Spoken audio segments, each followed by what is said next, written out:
Caleb Williams and the Chicago Bears offense did not play great against the Houston Texans. But the bigger issue was not the rookie quarterback's mistakes, but the failing of the offense around him that kept this quarterback from having a normal, easy path to victory that was in hand from this Bears defense.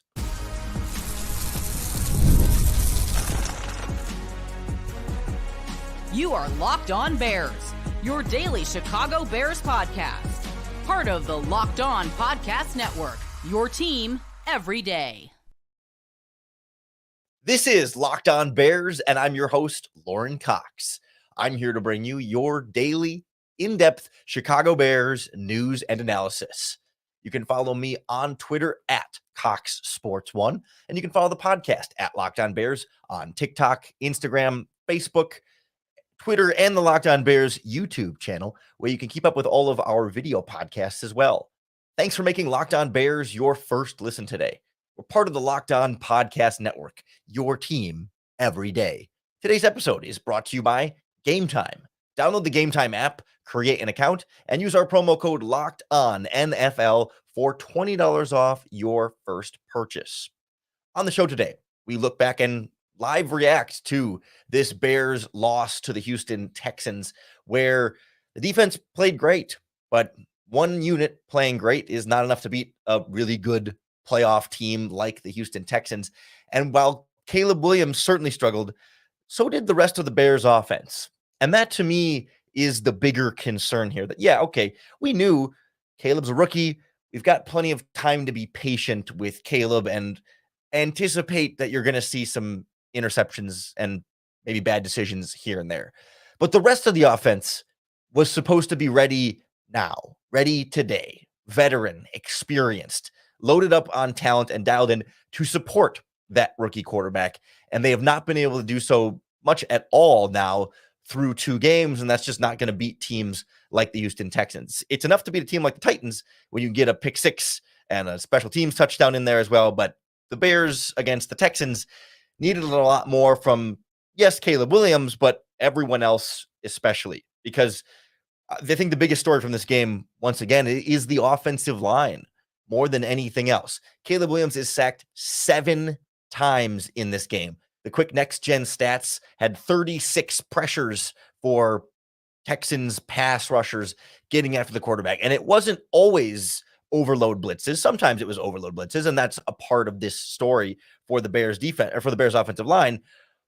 But it was not being able to pass off simple stunts and exchange blocks in any sort of consistent manner, like little things that you would expect an offensive line where 4 of the starters are returning, where some of these guys have, Tevin Jenkins has been very good before. Nate Davis has played better in the past of his career, and we need to see Braxton Jones and Darnell Wright keep getting better. Like, it's the guys you thought you knew and could rely on that are failing and falling apart a bit here. I certainly can't help but question the offensive line coach, Chris Morgan, who's been here for 3 seasons and hasn't really gotten that group to play super well for any sort of consistent stretch of time. But it was ruining things for Caleb up front, and it kept the running game from getting going, which is another big part of, hey, you were supposed to support your rookie quarterback with a strong running game, a good enough offensive line, and great receivers to just make it so that he didn't have to do everything and try and be the hero and just be a game manager and distribute the ball. And they couldn't even get him in that kind of a position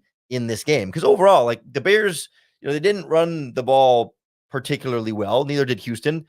They had about 71 rushing yards for the Bears, allowed 7 sacks in this game, and 9 penalties for 60 yards on Chicago. A lot of those on the offensive line. Multiple false starts. An illegal formation on Braxton Jones at the end. They're lined up too far off the line of scrimmage. Holding penalties. I mean, just all sorts of mistakes over and over and over again that weren't on Caleb Williams' shoulders. Yes, he made some mistakes, and we'll go more specifically into Caleb's performance in a minute here. But I can't help but see all of the failings around him and, again, question offensive coordinator Shane Waldron a little bit here too, right? Like, yes, okay, if your offensive line is that bad, how many offensive coordinators can really, open up a high-flying offense if your group just isn't winning up front? But at the same time, they didn't always have good answers for Caleb Williams. It seemed like in the first half, they were going to some quick passing and got him into a rhythm. The completion percentage was high. He had almost as many yards in the first half this week as he had in all of the game last week. Like there was some progress there, but as the pass protection fell apart, it just kept becoming a check down, quick to the back kind of offense, and they didn't have answers. They couldn't get screen passes executed properly when they were trying to draw the rush in. They tried a few different run concepts and couldn't get things rolling. And I'm left feeling over and over again like, how is a rookie quarterback in his second ever game supposed to be great in those spots? Sure, he's not supposed to throw the 2 interceptions, and we'll talk about those in a little bit, but like this is not a situation that's like super conducive to Caleb Williams' success. And they've handed him this great situation on a silver platter, and he's just absolutely fumbled it along the way. No, it's like he's got pressure in his face. He's fleeing the pocket, running for his life, can't run the ball, can't get time in the pocket to go through full progression, trying to make plays here and there. And okay, I threw some interceptions along the way in that, but like, man, well, how much more is he supposed to do there? Like you have to make the job easier for a rookie quarterback. You cannot expect development to proceed at a normal pace for a young quarterback if he's being put in these positions. And this whole issue was what was supposed to be different about Caleb Williams and for Caleb Williams. When we see the Sunday Night Football graphics about previous Bears quarterbacks, I mean, it can be a drinking game for every time they talk about the history of Bears quarterbacks struggling. Like what was supposed to be different from Caleb compared to those other previous names was like Caleb is coming into a better situation. He was supposed to be coming into an offense that could run the ball, that had a ton of skill position talent, and that had an offensive line that should have been at least good enough. Maybe we never thought it was going to be a great offensive line, but a line that should be good enough, especially if your receivers are able to make plays, your running games are able to make plays, and Caleb can occasionally make some plays with his legs. Like the formula was supposed to be there for him to be successful. Maybe not, 30 points a game by week 2, but more than what we've seen so far. And that's what I think is most concerning. Even with DJ Moore and a probably injured Rome Odunze, like receivers still weren't getting open consistently enough one-on-one. They were there, but there were times when they weren't. And you were kept feeling like, okay, the weapons need to do more. I mean, Gerald Everett drops a pass in the flat. Cole Kmet finally gets going a little bit in this game, but like there wasn't consistently enough playmaking with guys with the ball in their hands. I mean, Rome made that great play on the last drive for like 27 yards, was their longest play of the game up to that point. Otherwise, it was a lot of, you got your 12, 13, 15 yard type plays, but it's not enough offensively. And it's easy to be really frustrated after a loss like this in prime time. Even though they won in week 1, it still didn't feel like a very validating, fulfilling win. And I think it's important to both be frustrated about how close this team could have been. An average offense wins this game against the Texans. And also remind ourselves that, hey, like Houston's pretty good. This is a team that a lot of people think is a Super Bowl contender, that people are projecting to be at least in the AFC Championship game. And like the Bears were a 1-possession game away. They had the ball in the fourth quarter with a chance to drive down and potentially win it. Like for everything that we're going to be frustrated about and feel like this Bears team is bad, or certainly the Bears offense is bad, like they still got the ball moving a little bit on a very good DeMeco Ryans defense. And certainly this Bears defense was able to largely calm a strong Houston Texans offense. And I want to get into this defensive performance a little bit as well, but bigger picture here, the number one concern moving forward is not Caleb Williams and some of the mistakes he made. He is a concern, but if we're ranking the list of like, okay, what if we got to tackle one problem at a time here? I mean, it's offensive line and it's offensive coordinating. It's play calling. It's how can you get this running game going? How can you help the offensive line? Do you need to make changes to the starting lineup? Are there other moves you can make? I mean, they got to start digging deep here and figuring out, is it different run blocking schemes? Is it changing how you're calling protections at the line of scrimmage? Is it leaving running backs and tight ends in to block more? Like there is still time for them to figure things out. And this team has always started slow under Matt Eberflus, and they will play better at some point this season. But this game against the Texans just felt ugly a lot of the time. And I struggle a little bit with like, yeah, well, what did you expect? It's the Texans. And also like, yeah, but they were right there able to beat them. So what does that really tell us about where this Chicago Bears team is? I want to hone in a little bit more specifically on Caleb Williams, what he did well, what he didn't do very well, what he may have done poorly, or what he should have done or didn't do in some of these key moments, to try and get a sense of, okay, can we separate quarterback makes rookie mistakes from offense around quarterback facilitates rookie mistakes, because it wasn't a great position for him to be in either. So we'll take a closer look at Caleb Williams' performance in particular next on Locked On Bears. This episode of Locked On Bears is brought to you by our friends at PrizePicks. PrizePicks is the best way to play daily fantasy sports because PrizePicks puts you in complete control. Unlike some of the other daily fantasy platforms where you're setting a lineup and you have to see if your lineup is going to be first place out of 500 other lineups in your contest for you to win anything, with PrizePicks, you're in complete control because they set stat projections for every player, and you pick whether each player will perform more or less on 2 to 6 players. If you get your picks right, you can watch the winnings roll in. It's why PrizePicks is America's #1 daily fantasy sports app with over 5 million active members. And throughout the rest of the month of September, they've got a special on Caleb Williams where his stat projection is set at 1 passing yard. So all you need is Caleb Williams to do more than 1 passing yard for a free win in your PrizePicks. 1 yard is an automatic win every football weekend in September. Still 2 more that you can take advantage of here on PrizePicks. So download the PrizePicks app today and use our promo code LOCKEDONNFL and get $50 instantly when you play $5. That's code LOCKEDONNFL on PrizePicks to get $50 when you play $5. You don't even need to win to receive the $50 bonus. It's guaranteed. PrizePicks.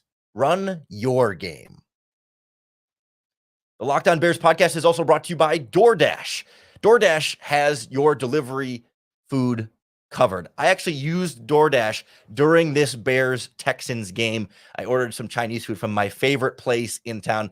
I'd been too busy early in the day to get dinner situated, so I had the food dropped off right at my door, so I didn't miss a second of Bears Texans. I love DoorDash because it's so convenient and easy. I can order right from the comfort of my couch. I had no delivery fees on my order because of a special that was going on DoorDash, and boy, was it delicious and helped make what was otherwise kind of a weird, ugly Bears game that much better. Whether it's your dinner, your lunch, a snack during the game, even your groceries can all be delivered on DoorDash. So right now we can help you save some money on your next delivery. If you use our promo code LOCKEDFALL24, you'll get 50% off up to a $10 value when you spend $15 or more on your first order. Now, this is a limited time offer and terms apply. The promo is not valid for orders containing alcohol. DoorDash, your door to game day greatness, your door to more. Download the DoorDash app now to order your game day favorites. Must be 21 plus to order alcohol. Drink responsibly. Alcohol only available in select markets. I don't want to excuse Caleb Williams' mistakes and say, oh, nothing to see here, move along, because the offensive line was so bad and because the running game was non-existent and et cetera, et cetera. Like, I don't want to just use that as a way to wave the magic wand and say, nothing, don't worry about it. Caleb's good. Don't worry about it. Like, there were legitimate things to be concerned about or just to criticize of Caleb's performance in this game. The interceptions were not great. I think it also, though, did represent progress from what we saw in week 1. And I think that's also important to contextualize here. Like, in the first half, it wasn't as though Caleb Williams was like totally lighting it up. But I mean, you heard Chris Collinsworth and Mike Tirico talk about just like how much more comfortable and in control Caleb seemed in that first half. I can double check his first half stats right as we're talking here, but like the completion percentage was high. He was 12 of 15 for 91 yards. I know the yards per pass attempt isn't incredible there, but he's still moving the ball effectively, taking good care of the football, get the ball to DJ Moore. DeAndre Carter had a randomly big first half as a receiver in this offense. DeAndre Swift caught a couple passes out of the backfield. Like, this offense in the passing game, at least, was moving despite them averaging 1.6 yards per carry on the ground in the first half. They had 11 carries for 18 yards. This was a one-dimensional offense. And Caleb Williams, despite the defense really not needing to respect the running game much, he was still able to get the ball moving quite a bit. And obviously, second half completion percentage drops quite a bit. He's sacked quite a bit more, throws the 2 interceptions.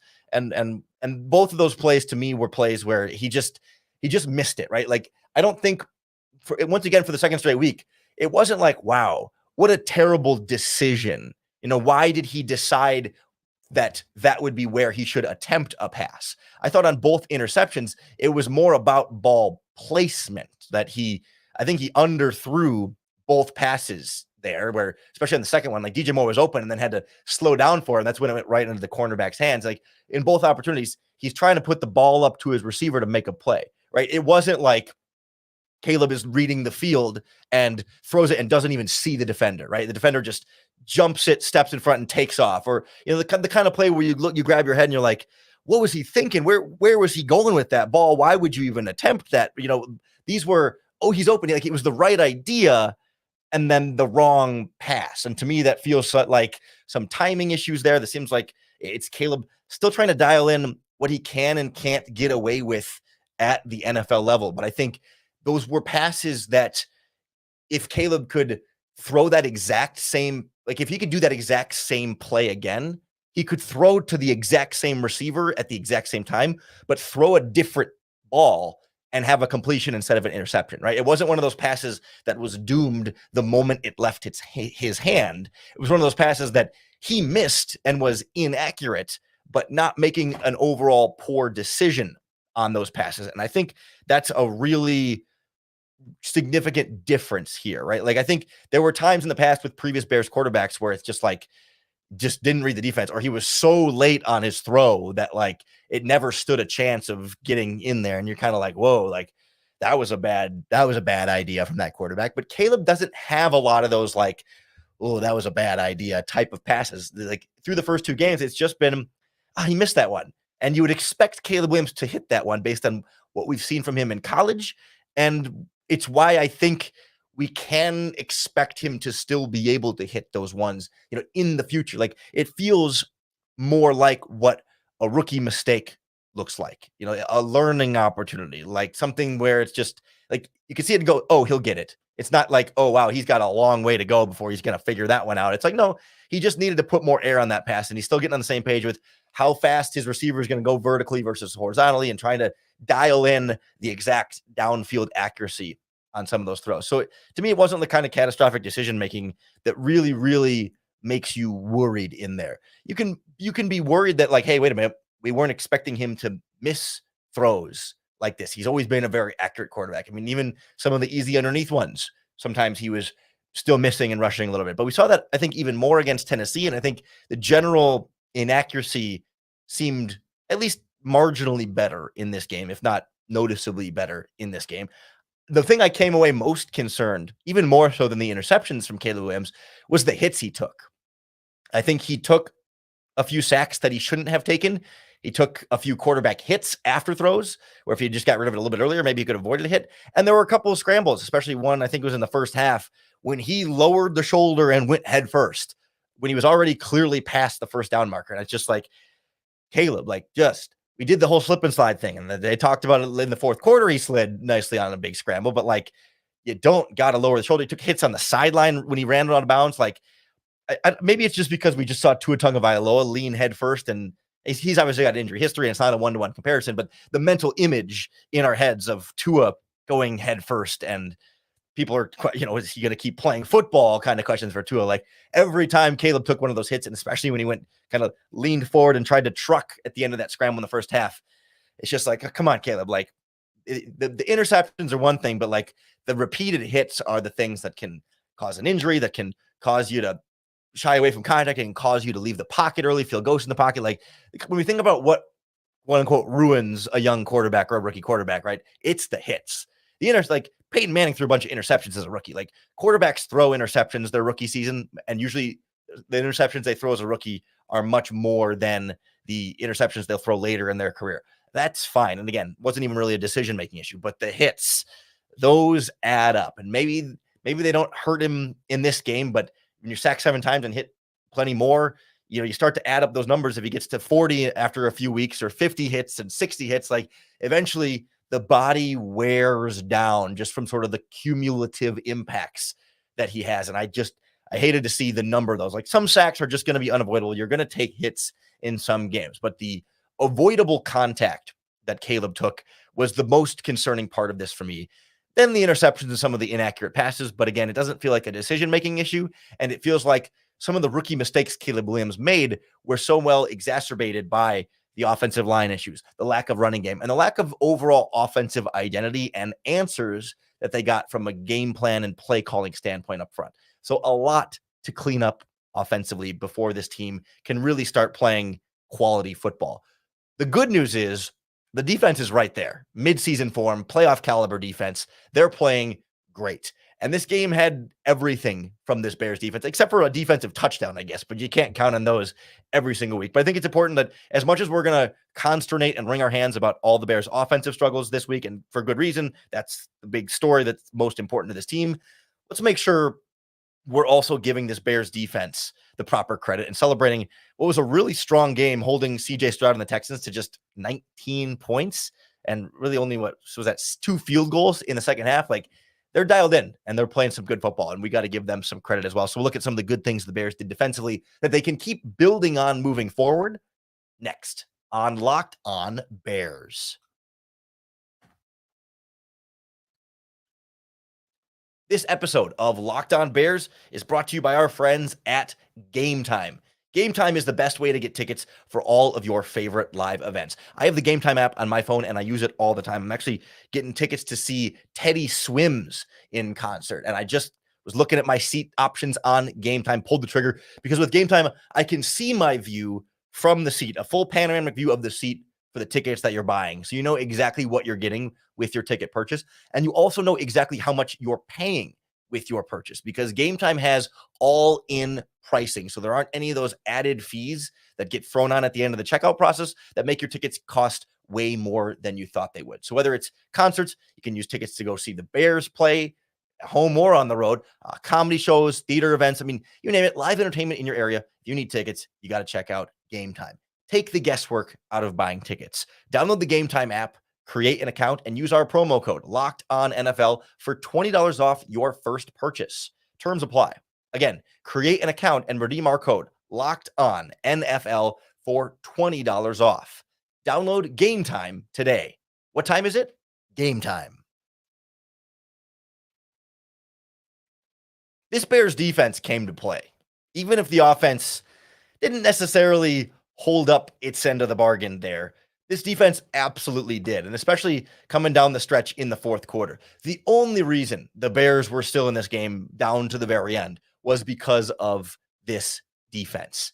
At first, you felt a little bit shaky because the Texans got 13 points relatively quickly, and not right away, but in the first half, and it was like, okay, Houston's good. This is going to be, you're going to need some real output from your offense, but the defense dug its heels in quite literally and backs against the wall, stopped the Texans over and over again, forced them to have to hit, 50-plus yard field goals multiple times in this game. And that was what kept this offense in. I mean, if any of those drives end in touchdowns instead of field goals, it's not a one-possession game with under 2 minutes left, and Caleb even has a shot at trying to drive down and make something happen here. Like, it was all about the defense keeping them in. It was funny. I always take notes and stuff while I'm watching the game to get ready for the podcast. And I was trying to plan ahead here and kind of write out how I was going to break up this podcast before the game was done. And I wrote down, defense did everything Bears needed except for that big game-changing turnover. And as soon as I finished typing that, the Texans fumbled at the goal line. The Bears got the turnover, and I deleted my note and said, all right, never mind. Defense did everything it needed to in this game. Like, it was perfect timing. I mean, the way that they were able to shut down, the NFL's leading rusher, Joe Mixon. I know it was week one against a bad Colts run defense, but Joe Mixon had 150 yards rushing last week. This week as a team, the Texans had 75, and Mixon on his own had 25 yards, averaged 2.8 yards per carry in this game. Cam Akers ended up getting a little bit more with 4.6 yards per carry and a total of 32 yards, but this Texans running game was not really a factor in this whatsoever. The Bears defense forced Houston to punt 6 times. The same number of punts the Bears did. These two offenses punted the same number of times. That tells you, if you think about how bad this Bears offense was and how ugly we felt this offense was performing, the fact that both offenses had to punt the same number of times tells you how good of a job the Bears defense was doing against Houston. Now, the big difference there, like, yes, they punted the same number of times, but the Bears had 2 drives and in interceptions. And of course, the Texans had a few more drives and in field goals than the Bears did there. But nonetheless, this was phenomenal defense all around from the Bears. They got some of that big pressure on CJ Stroud, especially in the second half. And I think that was part of what wasn't working for them in the first half that helped the Texans get up to that, early 13 points on the scoreboard. Like, I usually take a little note on every play, and there were plays back to back to back where I'm like, Stroud has time, delivers completed pass. Stroud has time, check down to running back. Stroud has time. The three different times, like I was noting, like, man, CJ Stroud was having a lot of time on these plays throughout the first half. And really, if it wasn't for a bunch of Houston Texans penalties, this game probably wouldn't have been as close as it was either, because that bailed this Bears defense out a few different times. But Jalen Johnson had some nice pass breakups. Kyler Gordon stepped up and made some huge tackles, getting in the backfield and making plays. Like, this was everything we had wanted from this Bears defense. Sure, they can always do more. Like, they did more against the Titans and they scored a touchdown. And if the Bears had had a pick 6 in this game, maybe they win it the way they did against the Titans. But you can't count on an NFL defense to literally score you a touchdown every single game. And you can't count on NFL special teams to score you a touchdown literally every single game. Like, there's no way you can look at what the Bears did in this game and think, wow, if only the defense had done a little bit more, because they were great. And it was that big turnover at the goal line right at the very end there. Like, the Texans were about to score that touchdown and make it another 2-score lead. It would have been 26-13 at that point, a 13-point game, assuming they hit the extra point and everything. Like, that's a ball game. Yeah, I'm sure the Bears try and score some late points, but that game would have been over. The crowd would have started leaving the stands. But like, at the goal line to stop them there, to not even just not give up a field goal, but not give up any points by stripping that ball out and by playing through hard to the very end. It could be easy to say, wow, this offense can't do anything. The defense is out here working their butts off just to try and keep this game close. And eventually you just kind of wear down, and the Texans slowly beat you to death until they finally score again at the end. But this defense stood up and held firm. Even though there were mistakes at times in this game, they missed some tackles. That touchdown to Nico Collins, where he was a little too open over the middle and then broke Kevin Byard's tackle and was in the end zone. Like, yeah, they don't play flawless defense, but they do everything this Bears team needs to keep them in the game. And I said it earlier, like, if this Bears offense were average in this game, just get me to an average offense, this was a winning defensive performance. And I love too that it comes from so many different players, right? This is not just Montez Sweat has a big 3-sack game and takes over because just this one stud player was everything they needed in that game. But this was, Tremaine Edmonds gets a sack on a blitz. TJ Edwards, it was Jack Sanborn slipped inside, got a sack on a blitz. Jervon Dexter had a big cleanup sack in there.